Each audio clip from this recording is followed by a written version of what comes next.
Heed his voice from outer space, or else. Today on Dumpster Book Club, we're reading The Sword of Lankor by Howard L Cory. I'm Sean. And I'm Mimi. And this book is pretty fun.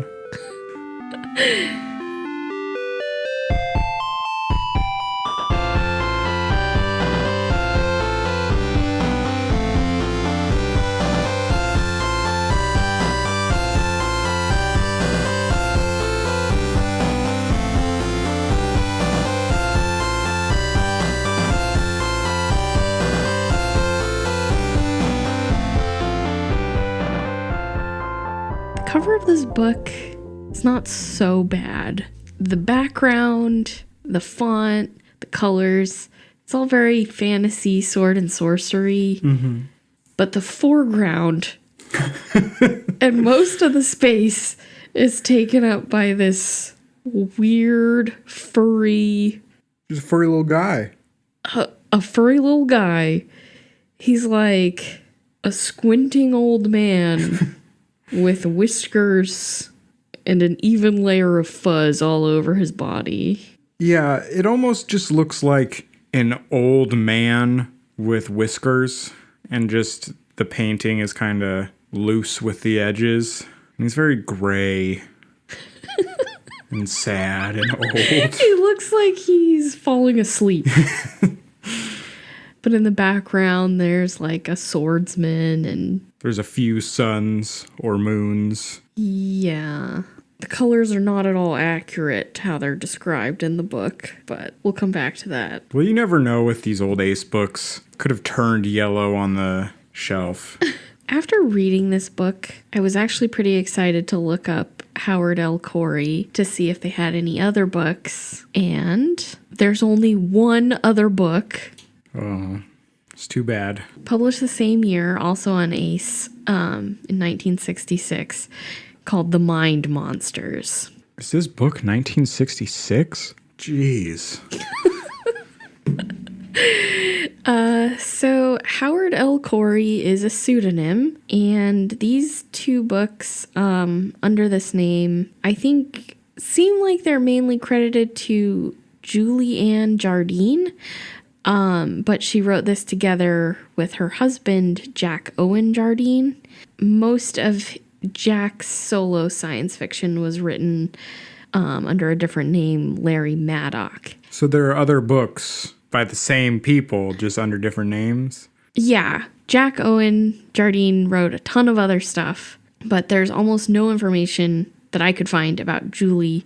And other than... So Howard L Cory is basically a play on her stage name. I don't know what she was doing on stage, but that was Cory Howard. She was born in China, and she was married to Jack Owen Jardine from 1958 to 1968. They got a divorce 2 years after this book was written.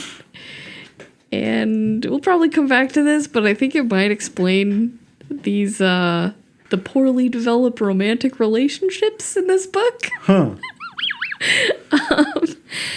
Some of the other solo works written by Jack Owen Jardine were softcore novels with titles like Lesbo Lodge, The Nymph and the Satyr, Gay Divorcees, Malibu Nymphs, Love Me, and Sinship. Wow. I want to read Lesbo Lodge and Sinship. Not Gay Divorcees. No, that sounds sad. Yeah. And I saw some other things that described him as a sexologist. Just generally an all-around horn dog. Okay. There was an article written after his death, which the tone of this article was ridiculous. It concludes, his daughter, who Jardine swore was conceived in the attic of the house of Forrest J. Ackerman, in which Jack and wife Julie were then temporarily living, has announced plans to have the body cremated. Weird. Why did he insert that little fact? Anyway, but one crazy thing is there's a comment on the article from someone in 2009 who seems to have known Jack Jardine personally. And she wrote, I met Jack Jardine on a panel about sex with aliens.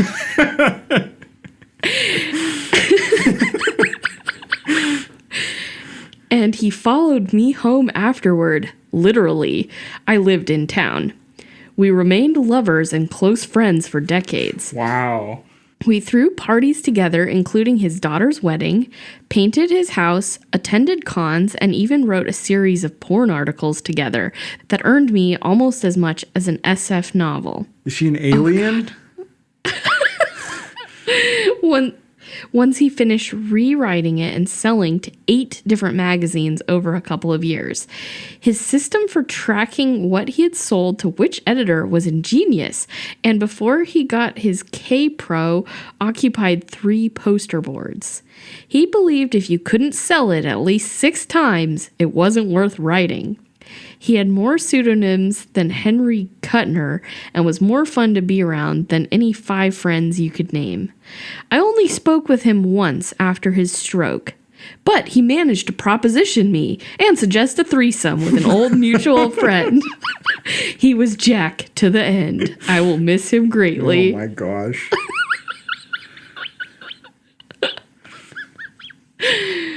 So that doesn't really come out in this book. Yeah. And I'm kind of glad. And I think that's why these 2 books are mainly credited to Julie. I think she wrote them with his help. And that's why his solo works are under other names. Okay. Well, you ready to get into the Sword of Lankor?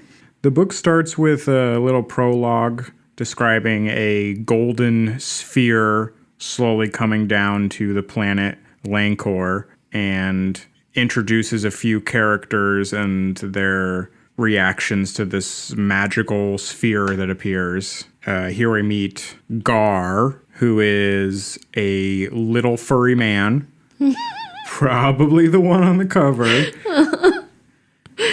who is like a cat, but works as an oracle and is probably a fake oracle. But really, this just introduces the golden sphere, which makes a prophecy. Yeah, it comes down with a prophecy from Wabis Karbu, the two-faced god of battle. Mm-hmm. Wabis Karbu is looking for a champion. And then cut to Thuron, our beefy barbarian, in the middle of a tavern brawl. So, Thuron is a wandering swordsman. He loves adventure, also danger. He's mostly made of sinews, as the book describes. And he encounters Gar, our small furry oracle, being harassed by guards, and decides to save him. Not really because he cares about saving Gar, but just because it sounds fun to fight some guards. Gar is so thankful that he pledges a life debt, except it's not a life debt. It's a 1 year and 1 day debt. That, like, okay, I'll be your servant for 1 year and 1 day, and refuses to leave him alone. Which Thuron is not happy about. He would rather Gar went away. So then Thuron and Gar set off together and immediately get trapped in a net and attacked by a mob outside of the city. Some thieves. Yeah. Zorm, the Prince of Thieves. You're like the Prince of Murderers or something. Yeah. Gar is able to get them out by using his oracle/lying skills, and he proclaims Thuron the true son of Wabis Karbu, and says he's, on his way to prove that in this, like, tournament of champions that they're holding. And entrants in the tournament are protected by the law. So this Prince of Murderers would be in big trouble if he murdered one of the people competing to be the son of Wabis Karbu. And this is also like the main religion of this city, so I think they're a little bit, they don't want to offend Wabis Karbu by murdering his son. This works perfectly, but Thuron then decides that maybe he is the son of Wabis Karbu, and he does actually want to enter the competition. Yeah, again, sounds fun.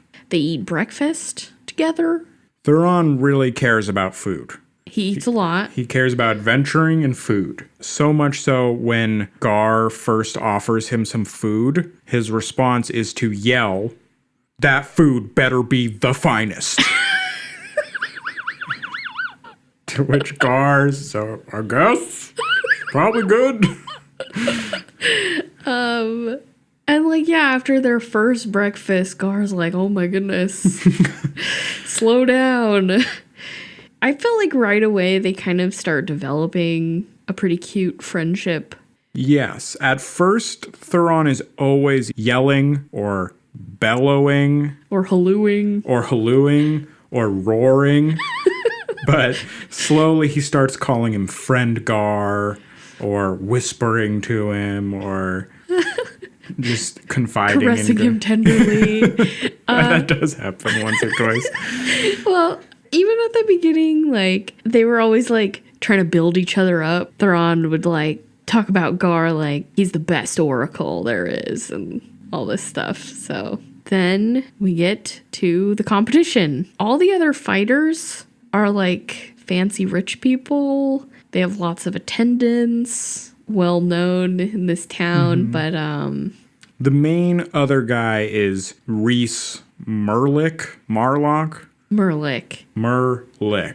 And he's the best. Who seems pretty good too. He's just like another Thuron.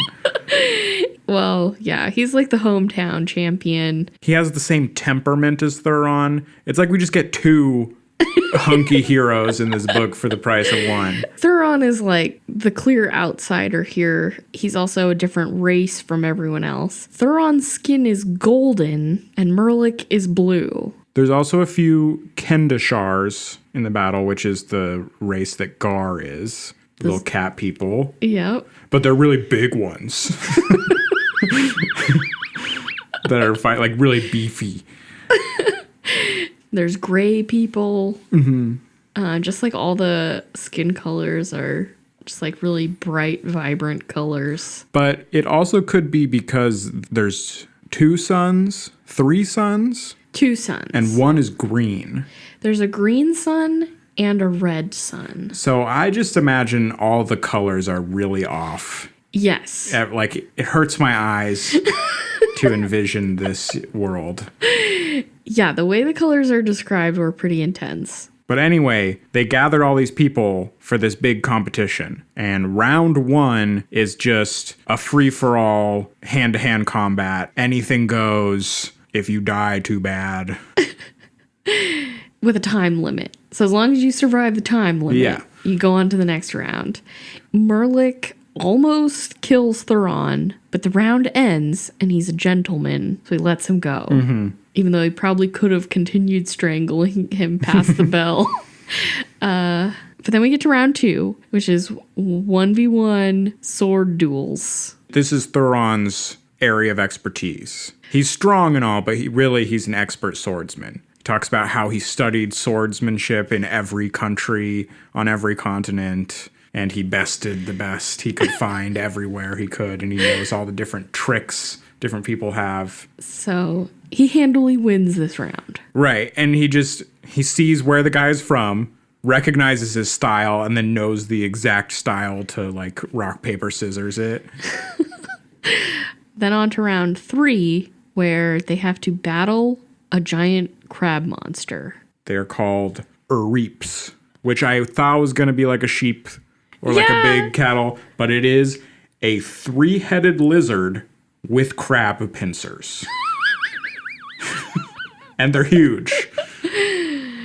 So this was a pretty exciting battle. He had to do a lot of cool moves. Yeah, he came up with a cool strategy to get in there and stab the heads through the mouth. And after the crab monster round, only Thuron and Merlik are left. So the final round is just the two of them duking it out. And during their final battle, this is where we got a bunch of description about the weirdly colored suns, the green sun and the red sun. And there's actually some kind of like solar eclipse, a double solar eclipse between the two suns, which changes the entire color of the sky. It's kind of cool. As that is happening, Thuron wins. But it's a really close battle, and he decides to also be a gentleman and spare Merlik. So after Merlik is defeated, he whispers to Thuron to beware Yang Tor. But after the battle, Thuron gets all the treasure. He gets a princess. Yeah, and he's not happy about any of this because it's going to hold him back from it. He doesn't like owning property or material things because it keeps him from adventuring. Yes. He doesn't want to be tied down. He doesn't want to commit to anything. But Gar is very excited, where every time they wield a new treasure, he hugs it and cries how much he loves it. Yeah, we're introduced to King Xandner, who's bestowing all of these treasures and his daughter on this guy. And Thuron has to learn how to be polite or learn courtly speech, and he hates it. But he also meets Yang Tor. Yeah, right off the bat, he starts speaking in oily tones. It's like, oh yeah, okay, he's definitely a bad guy. Okay, I feel like Yang Tor gets unfairly... He's just fat.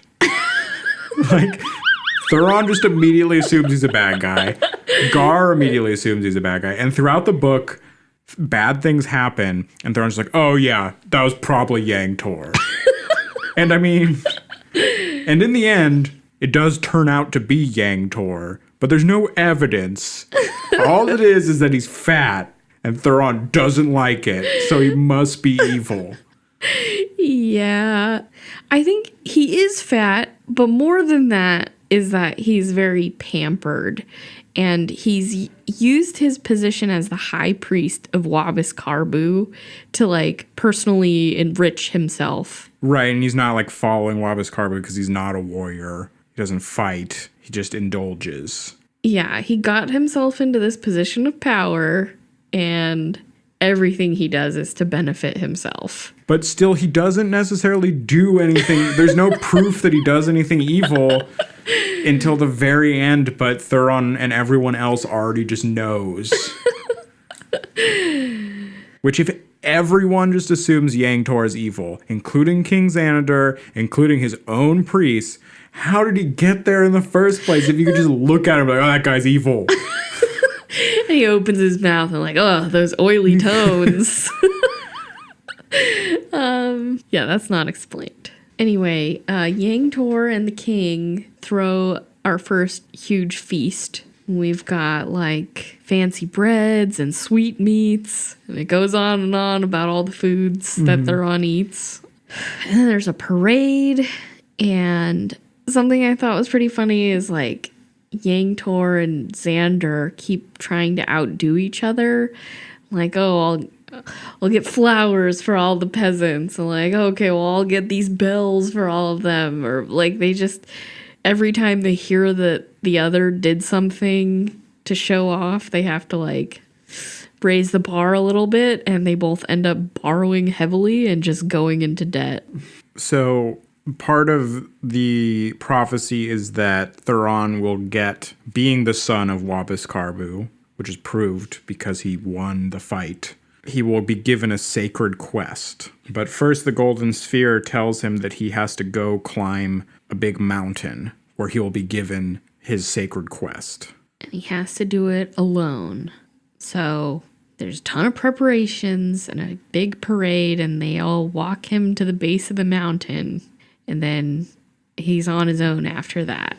He has to do a bunch of cool mountain climbing moves. He makes it to the top of the mountain, and there's like a doorway that he steps through. But he immediately gets knocked out and then wakes up in a strange mist. But now Wabis Karbu can speak to him directly in his ear. He gets a magical ring. He gets a sword upgrade. So now his sword can cut through anything like a lightsaber. Yeah. And at the end of this chapter, we get a little between chapter interlude where Wabis Karbu is just a bunch of aliens. He doesn't say it outright, but Wabis Karbu is clearly a group of people who are manipulating Thuron and the people of Lankor some way. And one of them has eye stalks. Right, one of them is a slug monster. Thuron climbs back down, fights a giant bird, and returns. And at this point, the princess that he was gifted, who originally hated him and didn't want to be gifted to him or anything, is slowly starting to fall in love with him. And by slowly, I mean kind of immediately. Yeah, so there's like one moment where she's unhappy about being gifted to someone. And then she's like, oh, well, he's still kind of hot. Yeah. And, well, I guess he's nice. Yeah. And adventuring's pretty fun. So I guess this is fine. So this is Princess Ylara. Yeah, so when he gets back, Ylara cries and she's so happy. Gar also cries. Gar also cries. Yes, Thuron still continues to hear this voice in his ear, and he also has like a dream sequence, like this vision, a bunch of weird scenes that they decide this must be his sacred quest, which is to travel across the ocean to this like crystal island and gather up a bunch of crystals. His sacred quest is a fetch quest. To get crystals. Yes. Xander, I think he has to be convinced at first that he should, send his navy on this sacred quest, but it's not too difficult. He already spent most of his money on the parades, and now he has to fund a boat trip. But they tell him, like, oh, we'll bring back, treasures and stuff, so it'll be worth it. He's like, oh, okay. So he assigns Admiral Nerd to lead the fleet. Do you think Admiral Nerd was friends with Captain Dork from the prologue?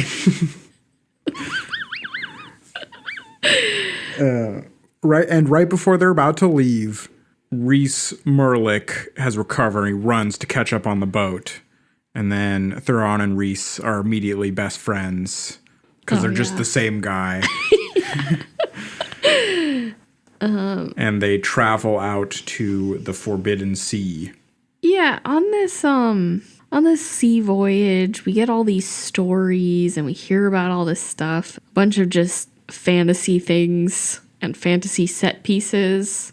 There's the Crystal Cliffs and the Isle of Crystals. There's the Forbidden Sea and the Dreaming Mists and the Howling Rocks. There's an Ocean Hag and the Wind Maidens. So that was all pretty cool. There's a superstorm that washes a bunch of people off the ship. And then the scene was also a little bit of just like a montage because it's like in the background, Ylara and Thuron fall in love and they kiss. And she tells him that she's not technically royalty because she's the daughter of the king's 10th wife. So that means if they get married, Thuron doesn't have to become a prince or anything lame like that. And he halloos joyously. Also, Gar is developed a little bit. We learn he's afraid of water, and he has very sensitive ears. Oh, yeah. As soon as they get close to those howling rocks, he's, like, incapacitated. So I think the crystals just howl. It's not even wind going through them, because after they bring them back, they're still howling. So it's just this mineral that just all the time. Okay, once they're in this, like, crystal island or whatever, they get attacked by these giant crystal spiders that were all communicating by flashing their entire body different colors. Yeah. Well, I don't think you can speak on this island because the whole ground is just yelling all the time. They have their ears like plugged with wax or something for most of it. And there's more intense colors. I think the ocean is red. Mm-hmm. The night sky also has 2 moons. And the night sky is green. The spiders just flash every color. and they beat the spiders, and Thuron, like, kind of says, like, a prayer or offers to Wabis Karbu that, you know, he could conquer this whole land. Yeah, they have a city. The Crystal City. Yeah. But Wabis Karbu is like, no, that's all right. This is just a fetch quest, so just get those crystals and get back. And on the return trip, they encounter pirates and have to battle the pirates. They lose. Yeah. Because the pirate captain captures Yalara and Gar. And holds them hostage. And so Thuron has to give up his sword. That can cut through anything.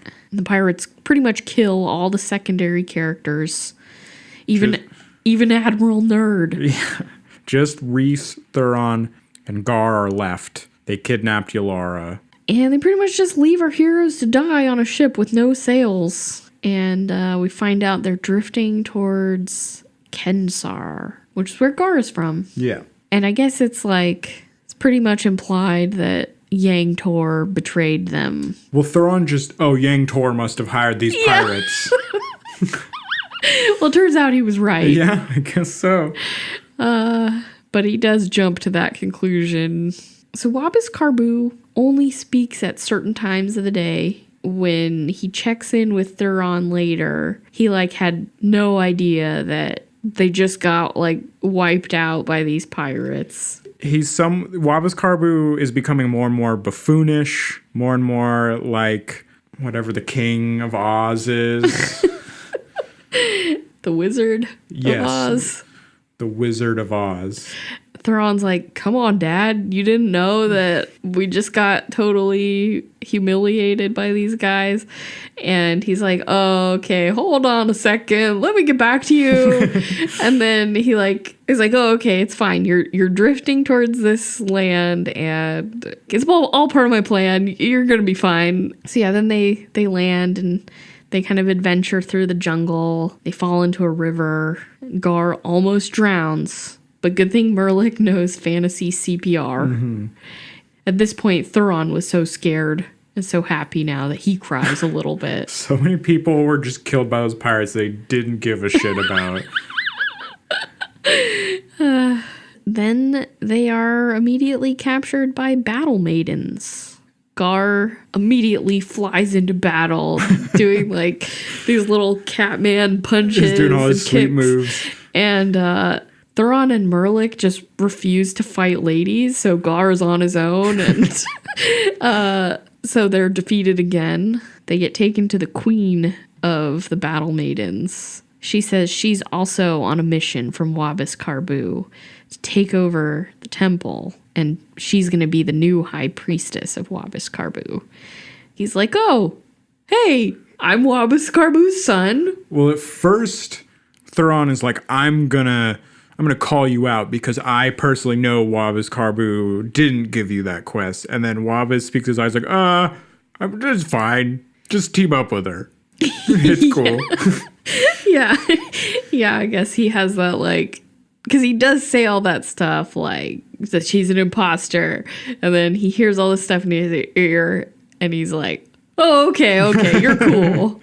And then they don't believe Thuron, but he still has his magic ring. But there was kind of a major plot hole and mistake at this point. Yeah. Because to prove himself, he pulls out his sword. That was taken from him by the pirates. And that he doesn't have immediately after this scene because the pirates have it. Yeah, right after he complains about not having the sword to help them build the ships and stuff. It's not really a plot hole since the scene could have happened with just the ring by itself. To prove that he was the son of Wabis Karbu. And the ring is basically like a flashlight. Mm-hmm. You can a laser pointer. Yeah. And that would have been enough. Instead he uses the sword that he doesn't have to cut through some stuff. Gar is the first one to get really suspicious about Wabis Karbu, and they start asking questions. They figure out if Gar puts his ear up to Thuron's ear, they can both hear the voice. Mm-hmm.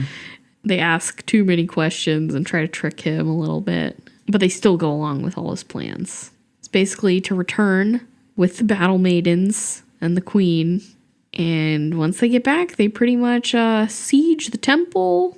Well, first he gets his sword back, which is fastened to the statue of Wabis Karbu. Right, because Yang Tor did betray them. Yeah, and because Yang Tor stole the sword and hired the pirates and got all the treasure, and Yang captured Yulara. But before this, they set up this plan where Thuron and Rhys and Gar were going to climb the tower and light this fire, and then the battle maidens would shoot some arrows to tell him that they saw the fire. But then the battle maidens never come up again, and Thuron and Rhys just take over the temple by themselves, the battle maidens don't do anything. I think they were like support. I thought they were in the battle. I thought it was like a huge battle. It's just like happening in the background. No, because it just the priests were fighting.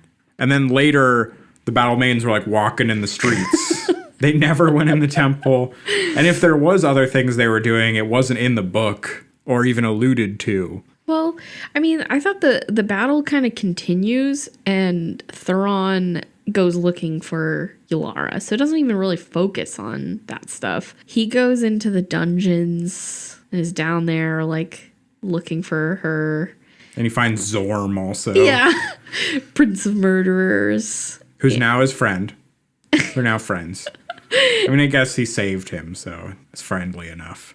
And he releases all the prisoners to go wreak more havoc, which they do happily. He kills Yang Tor. Got him. Who was the bad guy. All this stuff happens, and then the king is just like, yeah, I'm cool with this. Thanks for killing Yang Tor. We all knew he was evil. We just didn't do anything about it. But also the battle maidens decide they don't want to take over the temple because the queen of the battle maidens has fallen in love with Rhys for no reason. And she's given up all her hopes and dreams to just be with Rhys. And I guess Rhys is now the captain of the guard, and they're just going to live a normal life. Yeah, there was zero buildup in that relationship. It's like, okay, we love each other now. It's not like it didn't make sense that they would like each other. They're both battle people. Yeah, they like battle. It just seems weird that the queen had a holy quest and she pretty much completed it and then just decided not to finish it. Well, who knows what Wabis Karbu is saying in her ear. But otherwise, everything, just gets wrapped up and resolved into happy endings. There's another feast. They construct some kind of portal and send the crystals through it. Then Gar and Thuron have like an emotional talk. Gar wants him to keep pretending to be the son of Wabis Karbu to prevent someone evil from doing it, even though they've both caught on that something's afoot here. Yeah, and Thuron's kind of like a little bit better than chaotic neutral. He's not exactly the best person to be the son of Wabis Karbu. And then Wabis Karbu also sends a device out from the portal, which allows him to control the golden orb to spy and things like that. It's like a little RC car. Yeah. But... And also not, don't be evil. Here's a thing to spy on other people. Then Gar decides to run through the portal and leave Thuron behind. So something I forgot to mention is that the Kens have a traditional greeting and farewell to show respect, where you slap your nose really hard. You smite your nose.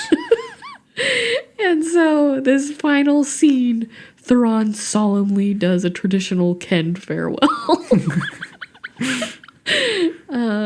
But also, Thuron is left behind and settles down with Yulara in the kingdom, while Gar decides to go on more adventures. And we get a little epilogue with Gar meeting the aliens in their spaceship, who were they're just like rogue merchants getting money. That's how he figured out that something was wrong, because the way that the Wabis Karbu was speaking is like he's talking like a merchant. So that's how he knew that he's not a real god. And they just go around pretending to be gods and getting minerals and stuff. And they figured having Gar along would be great since he's already an oracle and way better at it than they are.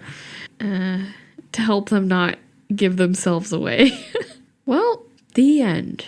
Do you have any additional thoughts about the Sword of Lankor? Well, a lot like the Web of Wind, this one has a ton of made-up words and creatures.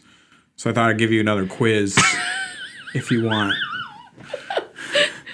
Well, I made one too, so... Oh, okay. Well, then we can just compare, see who got the most... All right. All right, I'll go first. Shat.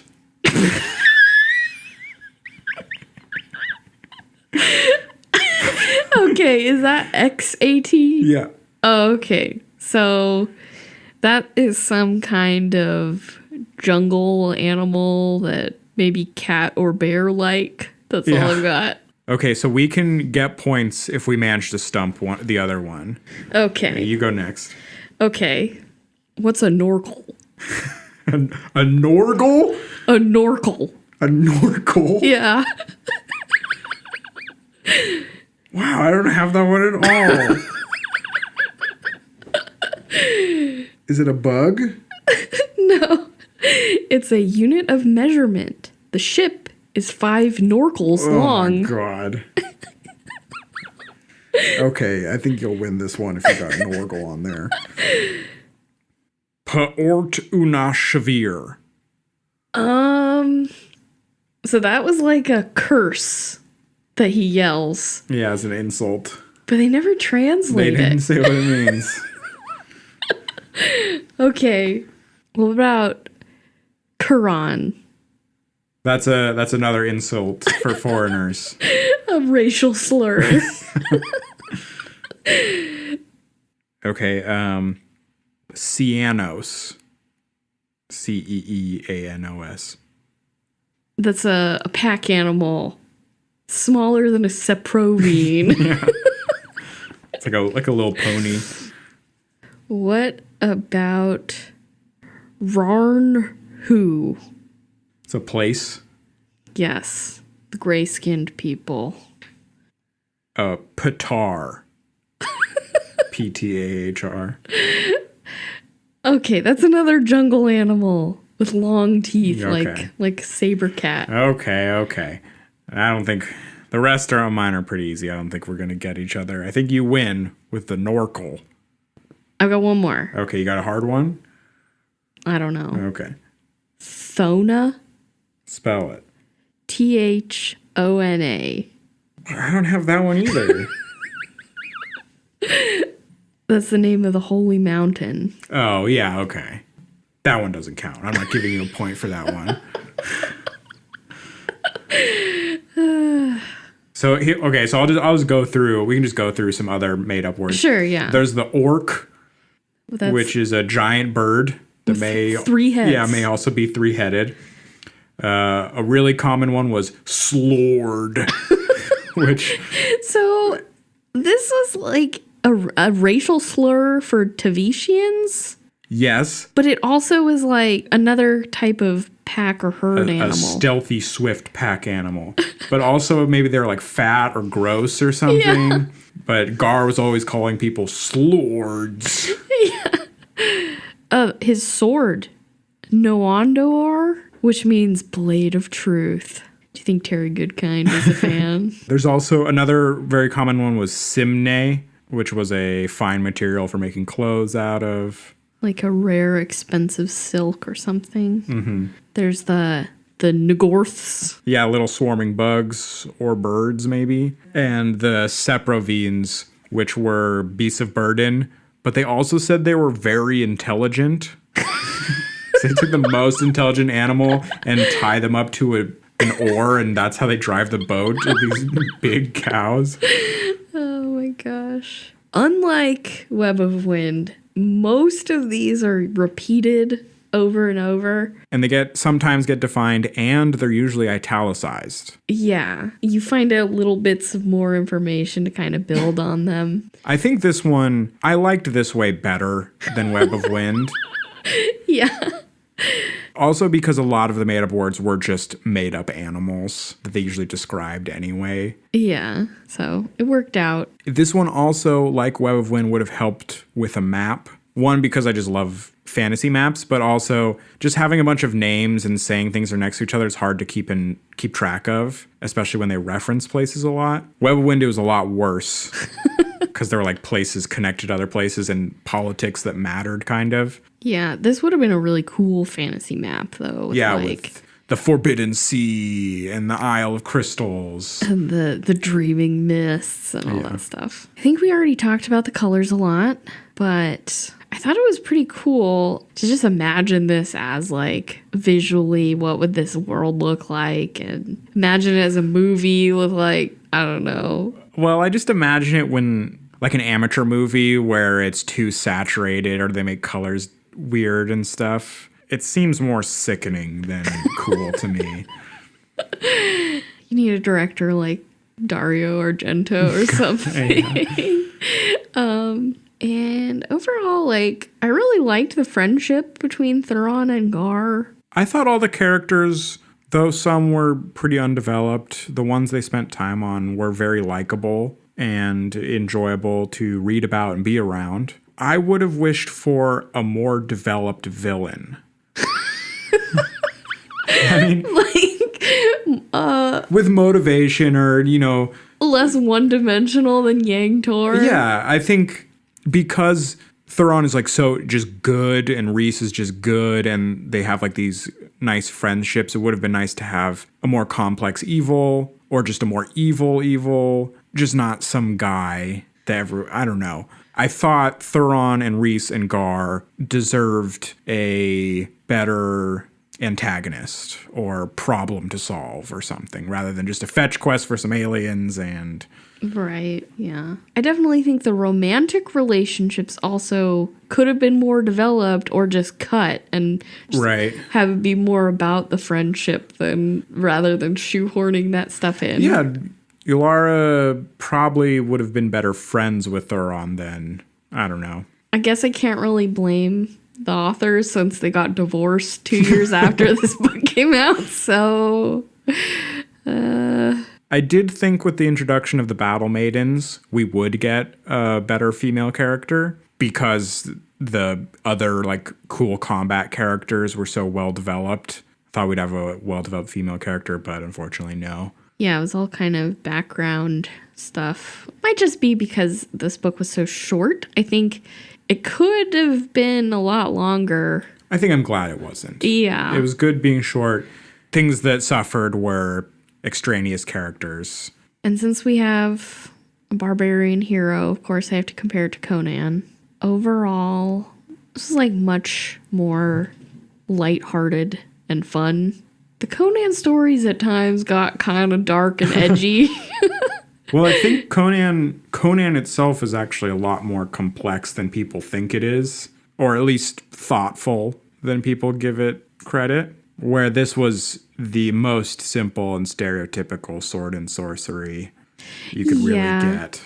Well, this one, it was like the big twist is that, it's actually aliens. But even that, I feel, is very stereotypical sword and sorcery. Like, you think you're Hunter from the Future and all that kind of stuff. Yeah. A twist that, it's the future or past, or... we're on a different planet with aliens, or, it's actually technology, not magic. All that kind of stuff is kind of packed into sword and sorcery for me. But Thuron also made the same mistake Conan did, where he decided to settle down and become king. Conan clearly regrets being king. Yeah, he definitely had that same vibe, not wanting to settle and being miserable once he did. So there could have been a sequel. Of him as king.